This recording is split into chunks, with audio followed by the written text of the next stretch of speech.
I have been a Mortal Kombat fan for a long time. Ever since MK10, I was obsessed. And specifically, I was obsessed with Johnny Cage because he was a very good character, not just in terms of gameplay, but also just in terms of personality. No one can match up to Johnny Cage. I would argue that he deserves to be a mascot more than Scorpion, in my opinion. Not to diss Scorpion, he's also one of my mains. But just Johnny Cage's personality is unmatched. And so back when MK1 came out and everyone was making edits of him, I was very happy to see that he was getting much needed recognition.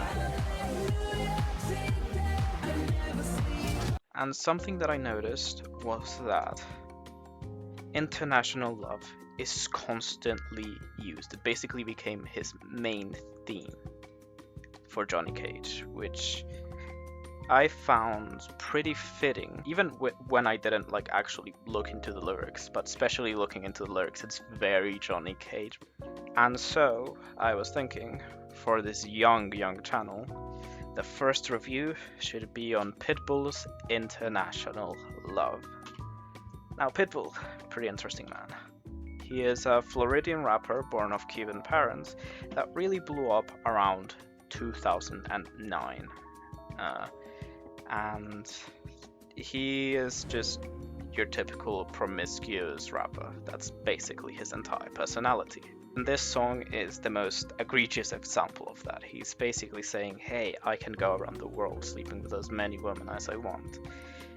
Which is kind of ironic, considering he only focuses on the Americas, so that's only half of the world. Actually, I'd argue less than half of the world. It is very clear to me that I do not ever want to know Pitbull's STI count. That is one fact I can sleep well without knowing. Now let's go over some pros of this song. 1. Chris Brown's performance. His performance in the chorus is top-notch. It's the best use of autotune I have seen in a long time. It is the best example to show someone when you want to show them that autotune can be used as an instrument instead of using it as a cheat code. It very much adds to the club aesthetic that they're going for, the electronic aesthetic that they're going for. It is top-notch, and I have to applaud it for that. Number 2, the corny lyrics. Now, this would normally be used as a criticism against the song, but for a song like this, which mostly relies on, let's face it, nostalgia, corny lyrics actually add to the endearing nature of this song and the charm of this song. And I think that the song does a very good job of not going overboard with them. Lyrics like, I don't play football, but I touch it on everywhere. Comparing women to US states. It's very silly. It's all very silly. It's not taking itself too seriously. And I think that's the best use of corny lyrics. 3. Using Spanish lyrics in a way that's not distracting. And what I mean by this is that it's good to represent your heritage, and it's good to just show what languages you can speak in your songs, because I think it adds a really nice layer. But it can have the risk of being overly distracting, and that is definitely a very hard balance to strike. So again, I have to applaud the song for striking a very nice balance with the Spanish lyrics. And finally, is the song's simplicity. It's very simple. It's very bare bones. 1, 2, 3, 4. It's a 6, 1, 4, 5 chord progression. It is all very simple so that you can fully focus on the dancing and just jamming to this song, because that's what it's ultimately made for. It's not made for nerds, even though it's not gonna stop us from analyzing the hell out of it. Now let's go into the the cons.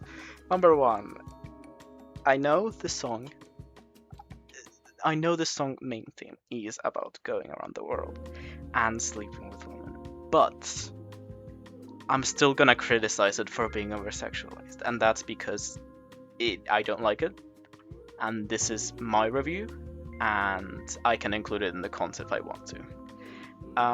Number 2 is a bit more important than number 1, and that's the misogynistic messaging, implying that 1, Dominican women only want visas out of men, 2, that Colombian women all have plastic surgery, which is a bizarre choice, and as a Colombian, I must say, I did not like it.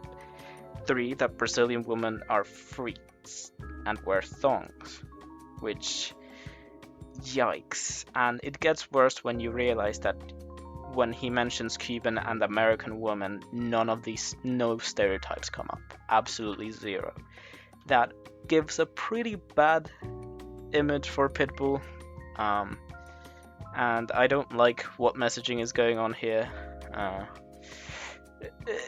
I would call it a product of its time, but I don't know. I won't get too much into it, but it is just a huge criticism that is holding it back a lot from being a very amazing song. So in conclusion, a bit dated, but pretty damn good beat, and I would put it in a playlist. It's not problematic enough that I would necessarily take issue against the song itself. But it's edging the line. It's really edging the line. So I will give it a 65 out of 92, and that'll be it. Thank you.